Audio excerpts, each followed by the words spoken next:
कि solar panel को direct कैसे इस्तेमाल किया जा सकता है बगैर बैटरी के। इस मेथड में हम स्टेप डाउन बक कन्वर्टर का इस्तेमाल करते हैं। आप इस मेथड से 12 वोल्ट डीसी लोड को सप्लाई दे सकते हैं कि पंप और सर्ज पावर के लिए बहुत होगी। अगला मेथड है वो लार्ज पंप कंट्रोलर है। हेलो एवरीवन, मैं आज आपके लिए एक नई वीडियो लेके आया हूँ। मैं इस वीडियो में आपको दिखाऊंगा कि सोलर पैनल को डायरेक्ट कैसे इस्तेमाल किया जा सकता है बगैर बैटरी के। बगैर बैटरी के सोलर पैनल को इस्तेमाल करने के डिफरेंट मेथड हैं। Number 1 direct from solar panel, number 2 buck converter, number 3 PWM converter, number 4 pump controller और नंबर 5 ऑफ ग्रिड इन्वर्टर। यहाँ सबसे पहले आसान तरीके से इसे समझते हैं। सबसे पहले डायरेक्ट फ्रॉम सोलर पैनल। आपके पास 12 वोल्ट का लोड है जिसको आपने 18 वोल्ट के सोलर पैनल से चलाना है। ये पंच पंप और फैन भी हो सकता है, लेकिन ये तरीका अप्लायंसेस के लिए ठीक नहीं। इस तरह से आपकी अप्लायंसेस की लाइफ स्पैन कम हो जाती है। इस तरीके में आप इन्वर्टर को कनेक्ट नहीं कर सकते क्योंकि इनपुट वोल्टेज बहुत ज्यादा होते हैं। यहाँ पर प्रॉब्लम यह है कि पंप अपने मैक्सिमम स्पीड से नहीं चलेगा। अब जो अगला मेथड है, इस मेथड का इस्तेमाल करके हम अपनी अप्लायंसेस को डैमेज से बचा सकते हैं और लाइफ स्पैन बढ़ा सकते हैं। अब हमारे पास जो दूसरा मेथड है वो बक कन्वर्टर है। इस मेथड में हम स्टेप डाउन बक कन्वर्टर का इस्तेमाल करते हैं। बक कन्वर्टर हाई वोल्टेज को स्टेप डाउन करके लो वोल्टेज में कन्वर्ट करता है। आप बक कन्वर्टर का इस्तेमाल करके USB डिवाइस को भी चला सकते हैं। यह सोलर पैनल के वोल्टेज को 5 वोल्ट में कन्वर्ट कर सकता है।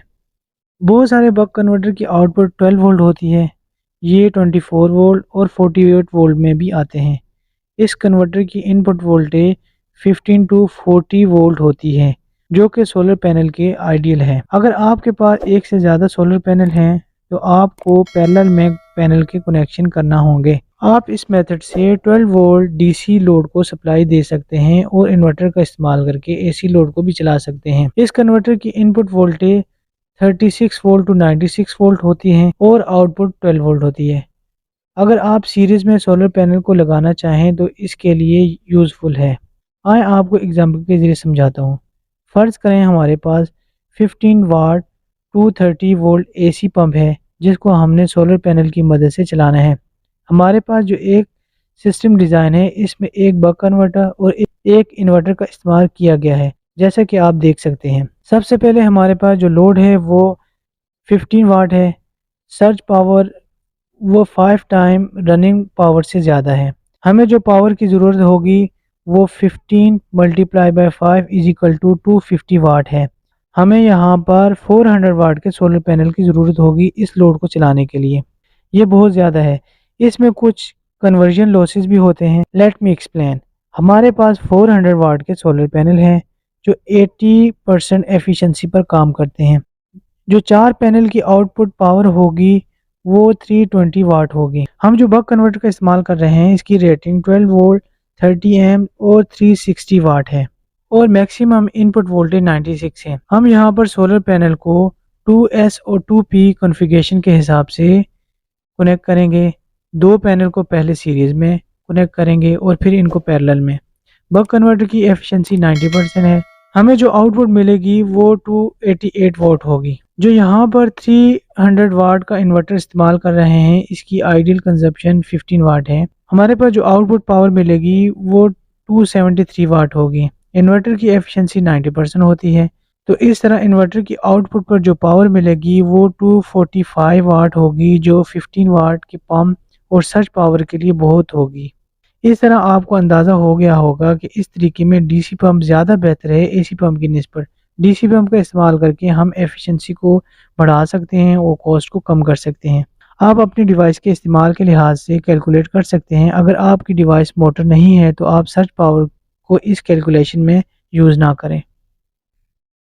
अब हमारे पास जो नेक्स्ट मेथड है वो PWM स्पीड कंट्रोलर है। अगर आप DC मोटर की स्पीड को कंट्रोल करना चाहते हैं जैसे कि पंप या फैन की मोटर को, तो आप PWM स्पीड कंट्रोल का इस्तेमाल कर सकते हैं। PWM स्पीड कंट्रोलर बिल्कुल बक कन्वर्टर की तरह होता है, सिर्फ फर्क इतना होता है कि इसकी इनपुट वोल्टेज को कंट्रोल करने के लिए रेगुलेटर का इस्तेमाल किया जाता है। बक कन्वर्टर में ऐसा नहीं कर सकते। DC मोटर की स्पीड को कंट्रोल करने के लिए एक और मेथड का भी यूज कर सकते हैं। इसमें आप सोलर पैनल के एंगल को तब्दील करके या सोलर पैनल पर शेडो करके भी DC मोटर की स्पीड को कंट्रोल कर सकते हैं, लेकिन ये मेथड ज़्यादा रिलायबल नहीं है।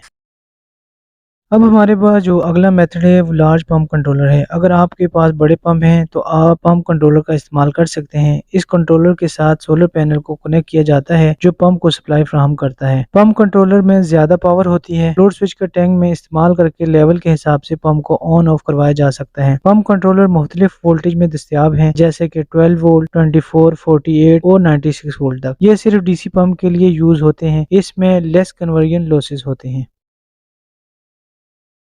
जब कन्वर्टर की पावर इनसफिशिएंट हो जाए तो आप ऑफ ग्रिड इन्वर्टर का इस्तेमाल कर सकते हैं बगैर बैटरी के। मार्केट में बहुत सारे अब ऑफ ग्रिड इन्वर्टर आ गए हैं जो विद बैटरी और विदाउट बैटरी दोनों तरह से काम करते हैं। आप अपनी रिक्वायरमेंट के लिहाज से इसे इस्तेमाल कर सकते हैं।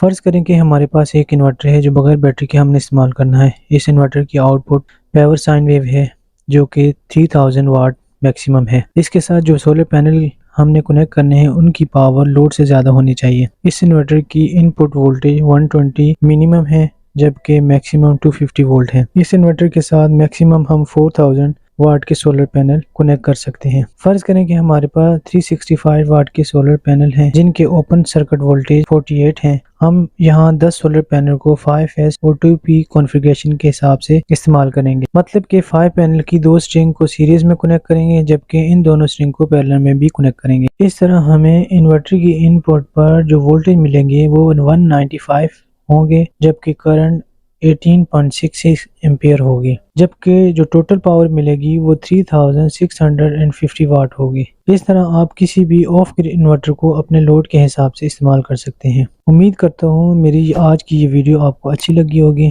कमेंट सेक्शन में अपनी राय का इजहार ज़रूर करें, अपने दोस्तों के साथ शेयर करें। मिलते हैं नेक्स्ट वीडियो में। अल्लाह हाफ़िज़।